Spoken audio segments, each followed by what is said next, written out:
Welcome back. It's something that you think will never happen to you. Carbon monoxide can poison and kill people, especially in their sleep, and it happens most often in the winter. However, a small and inexpensive CO alarm can save your life. Usher Qureshi has this week's Tech Tuesday report.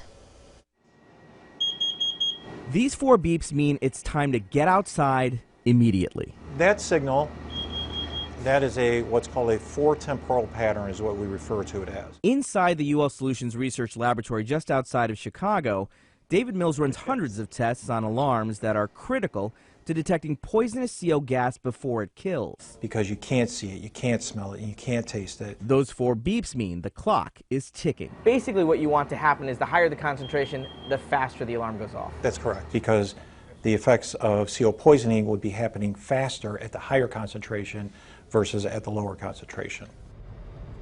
Without an alarm, Ashley Wilson had no idea the flu-like symptoms she was experiencing were being caused by carbon monoxide seeping into her Wisconsin apartment. It was slowly poisoning her and her family. I was just thankful that we were able to get out of there, or make the phone call, get out of there, go to the emergency room, and survive it, because a lot of people don't.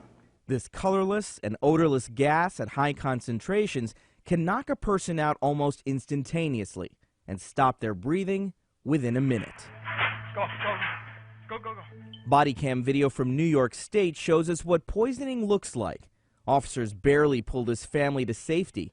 They passed out from CO poisoning shortly after calling 911. Come on, buddy.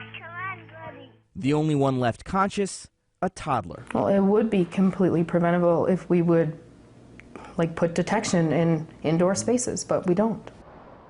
We checked. There's no national requirement for carbon monoxide alarms anywhere, except now for the first time in federally funded public housing. We're just doing some fine-tuning as it relates to the new HUD requirement. It took multiple poisoning deaths for the Department of Housing and Urban Development to make the change. 3 million of its units nationwide now have to have CO detectors by the end of this year. Well, coming up on 6 News at 5:30, Jim's going to have another check of your 6-day forecast. Thanks for watching.